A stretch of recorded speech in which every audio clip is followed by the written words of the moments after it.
Muito bom, nosso podcast novamente com você aqui na sua Rádio Seara, você que está conosco através das plataformas aí diversas de podcasts, né, Inácio? Acompanhando a gente, valeu. Da nossa plataforma, que é o site. Exatamente, né, o site é Rádio Seara, mas os outros também podem ser chamados, né, de plataforma, né? Pode. Google Podcast, Spotify, errado, né? É. Você que o importante é você ouvir uma ruma de vez e compartilhar com a galera. Muito bom. Cara, o tema de hoje, Inácio... Mortal. É mortal, viu? Mortal Kombat hoje, né? Poderia ser, mas ser, a gente né, vai falar de outra coisa. Cara... Mas primeiro, eu acho que antes do tema, vamos anunciar o nosso convidado. Quem está conosco hoje é nosso amigo Gutenberg. Nós já conhecemos muito bem, mas muita gente não conhece ainda, né, Inácio? Então, Gutenberg... Fale um pouco de você, apresente-se e seja muito bem-vindo. Olá, meu nome é Gutenberg Nascimento, eu sou natural aqui de Nova Russas, mas atualmente moro em Sobral, cidade maravilhosa, né? Tão quente quanto Nova Russas. Ou mais, né? E eu sou um discípulo do Senhor Jesus, estudante das Escrituras, e eu vim aqui para participar desse podcast e falar sobre um assunto que eu acredito que vai explodir os miolos de muita gente. Cara, o assunto hoje é pesado, né? Até quente, né? Igual Sobral. Que isso, rapaz. Pena de morte, né? Pena de morte é um assunto que traz muitas divergências aí em todos os segmentos que você possa imaginar, né? Nas igrejas, fora das igrejas, em assuntos políticos também. E a pergunta é, eu como cristão posso ser a favor da pena de morte? A Bíblia é a favor da pena de morte, Gutenberg? Na verdade, a gente poderia falar sobre 3 abordagens para a pena de morte. Existe a abordagem reconstrucionista, que ela vai dizer que todo crime grave deveria ser punido com a pena de morte. Existe outra abordagem que ele vai falar sobre o reabilitacionismo, que ele vai ressaltar que nenhum crime, por mais grave que ele possa ser, ele deveria ser punido com a pena de morte. E existe o princípio retribucionista, né, que ele já vai encarar a pena de morte como uma possibilidade para alguns casos específicos, como no caso de crimes capitais, que atentem diretamente contra a vida humana. E quem teve a ideia de trazer à existência a pena de morte? Quem instituiu a pena de morte? Será se foram os governos? Será se foi alguma sociedade específica? Ou isso surgiu de acordo com a cultura? A primeira vez que a gente ouve falar sobre a pena de morte, a gente pode avaliar isso lá em Gênesis, capítulo 9, a partir do versículo 5, que diz o seguinte: a todo que derramar sangue, tanto homem como animal, pedirei contas. A cada um pedirei contas da vida do seu próximo. Versículo 6. Quem derramar sangue do homem, pelo homem seu sangue será derramado, porque a imagem de Deus foi o homem criado. Então a gente pode perceber aqui claramente o próprio Deus instituindo a pena de morte no caso de assassinato. Outra pergunta que surge é por que Deus estabeleceu a pena de morte? Se a gente for pegar esses versículos, né, a gente poderia pensar pelo menos em 2 motivos. O primeiro deles, a dignidade e o valor da vida humana. É destacado que o homem ele foi feito à imagem e semelhança de Deus. Então ele possui um valor tão elevado que a punição para alguém que tire a vida de outra pessoa seria perder o direito de viver. E outro motivo que está implícito em tudo isso seria exatamente a questão de que os homens são pecadores, né? Uhum. A violência, a maldade e a criminalidade, elas estão presentes no coração do homem. Cara, isso é interessante porque, assim, Deus é o autor da vida, né? Ele é o autor da vida, então ele pode dizer, ele tem essa autoridade, né, de instituir sobre a vida pena de morte. de todos. Ele Exatamente. criou tudo. No texto que você leu, ele fala até sobre os animais.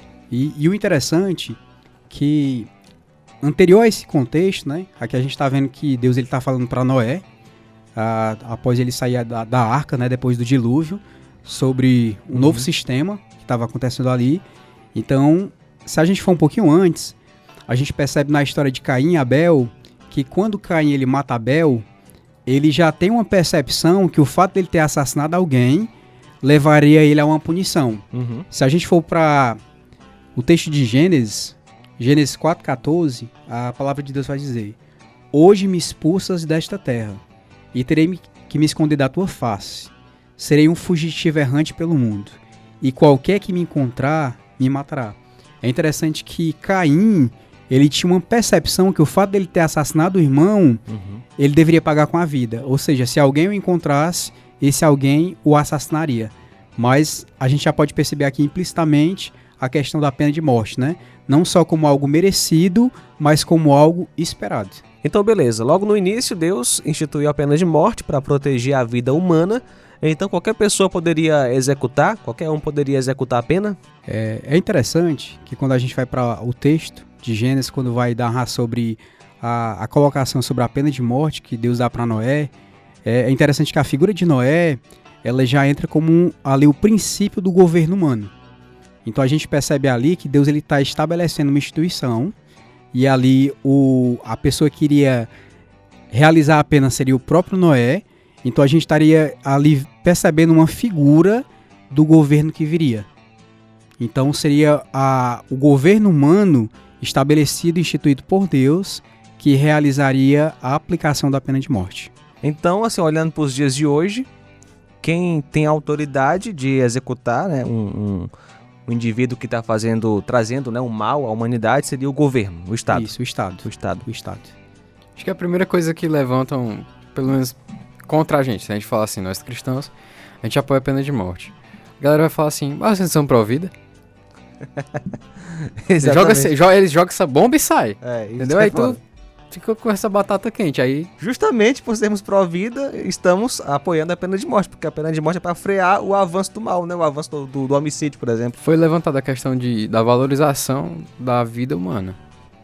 Então, acredito que a partir do momento que você tem essa pena de morte, digamos assim, a vida vai ser mais valorizada porque talvez antes de cometer um assassinato por pura e simples maldade, a pessoa vai pensar 2 vezes. E o interessante é que a gente vê a pena de morte na lei de Moisés, né? O que acontece é que muita gente acha que a pena de morte ela foi instaurada pela lei mosaica. Mas quando a gente vai para as escrituras, a gente percebe que o que Moisés ele fez, por meio da direção divina, foi agregar e acrescentar algumas outras transgressões que seriam punidas com a pena de morte. Mas a gente pode perceber claramente que a pena de morte ela surge antes da lei mosaica, exatamente com Noé. E é interessante também que quando a gente para pensar sobre essa questão do governo de Deus sobre Israel, por que Deus estabeleceu a pena de morte? Não só para pecados capitais, como o homicídio, mas também pecados ligados tanto à religião como ao aspecto cerimonial. A gente pode perceber que Deus ele exercia no meio do seu povo de Israel um governo teocrático, onde ele era o rei. Então, a nação de Israel era a guardiã dos oráculos de Deus. Então, havia toda uma maneira especial e particular de Deus agir naquela nação. Mas é interessante que a pena de morte ela vai ser reafirmada no Novo Testamento. Vocês sabem onde? Eu vou chutar, Romanos 13? Romanos 13. Garoto. Acertou. Romanos 13, versículo 4 fala que pois é serva de Deus para o seu bem, mas se você praticar o mal, tenha medo, pois ela não porta a espada sem motivo. É serva de Deus, agente da justiça para punir quem pratica o mal. Interessante. E a espada não serve para dar palmada, né? Essa espada aqui não é uma espada para estar pendurada na sua sala como um enfeite, um ornamento. Essa espada aqui, ela implica um meio de punição. Quando o apóstolo Paulo escreveu isso aqui, ele tinha uma noção muito clara e muito objetiva, que a espada era para punir, e punir com a morte. Então a gente pode perceber que o Estado ou o governo, ele foi um meio utilizado por Deus como instrumento dele para que o mal ele fosse freado. Outros momentos que a gente vai ver isso muito claramente é quando Jesus ele está diante de Pilatos. Pilatos vai questioná-lo, né? Se ele não iria responder nada para ele. E ele vai ressaltar que se ele quisesse, ele tinha autonomia e autoridade para libertar ou não o Cristo. E Jesus simplesmente responde para ele que nenhuma autoridade caberia a ele se do céu não fosse dada. Então é interessante que Jesus ele não questiona a autoridade dele, mas ele reconhece que essa autoridade havia sido outorgada ou dada pelo próprio Deus. Outro momento interessante que a gente vai perceber isso sobre a questão da autoridade instituída é quando Paulo está diante de Festo, um governador romano também. E é interessante que lá, quando ele está diante de Festo, Atos capítulo 25, versículo 11, ele fala o seguinte: se de fato sou culpado de ter feito algo que mereça a pena de morte, não me recuso a morrer. Mas se as acusações feitas contra mim por estes judeus não são verdadeiras, ninguém tem o direito de me entregar a eles. Apelo para César. É interessante aqui que Paulo, ele reconhece que se ele tivesse cometido um crime que fosse digno de pena de morte, ele estaria disposto a pagar por esse preço. É isso mesmo, se a pena de morte fosse algo pecaminoso, com certeza Paulo não teria falado essas coisas que você nos mostrou. É interessante que alguns questionamentos surgem diante de tudo aquilo que foi falado, né? Por exemplo, alguns vão debater, quando a gente falou sobre Gênesis, que aquela situação da pena de morte que foi instituída por meio de Deus, através de Noé, ela não se aplica para os nossos dias, né? Mas é interessante que quando as pessoas olham para o arco-íris e elas são questionadas o motivo pelo qual ele existe, né? Sem entrar no mérito científico e tudo, elas vão perceber claramente que o arco-íris ele significa uma ação da misericórdia de Deus na humanidade, que é exatamente que Deus havia prometido, por meio daquele símbolo e por meio da aliança que ele havia feito com a humanidade, que a terra não seria mais destruída com a água. Mas é interessante que quando esse mesmo contexto, quando Deus institui a pena de morte, aquele que derramasse o sangue teria o seu derramado, as pessoas elas falam, não, isso aqui é daquela sociedade. Então às vezes a gente percebe que há uma certa incoerência. Gutenberg, muita gente usa aquele mandamento, né, dos 10, não matarás, como argumento para dizer que a pena de morte é algo pecaminoso e o cristão deve ser contra. Não matarás. Todo mundo conhece esse mandamento. E aí, como resolver isso? É interessante que quando Deus ele vai estabelecer esse mandamento, ele vai estabelecer esse mandamento exatamente como um princípio normativo, né?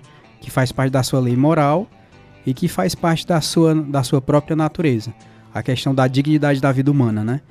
Então, a vida humana é tão valorizada que Deus estabelece que ninguém tem a autonomia e o direito de tirar a vida de ninguém. E exatamente por causa disso é que Deus havia estabelecido antes da lei mosaica o princípio da pena de morte, como uma forma de punir aqueles que, de alguma forma, não cumpririam ou não se submeteriam à própria palavra de Deus. E eu já vi, se eu não me engano, o pastor Augustus Nicodemos, eu acho que foi ele, falando que este mandamento significa não assassinarás, não cometerás homicídio. Interessante que o mesmo Deus que falou isso disse para as pessoas irem para a guerra, né? Israel foi para a guerra, trouxe punições de morte, como você nos mostrou aí, né? Inclusive na lei mosaica tinha muito isso, ou seja, com certeza a ideia ali é não assassinarás, matar alguém de forma premeditada. Já a pena de morte é outra coisa, tem a ver com um julgamento justo, pelo menos deve ser assim, e é o Estado punindo o malfeitor. E é isso aí. Então, Gutenberg, você tem algo a acrescentar a respeito deste tema tão interessante e relevante para os dias de hoje? O que eu queria dizer e destacar é que nós precisamos ser bíblicos, né? Mesmo quando isso nos leve a sermos mal compreendidos.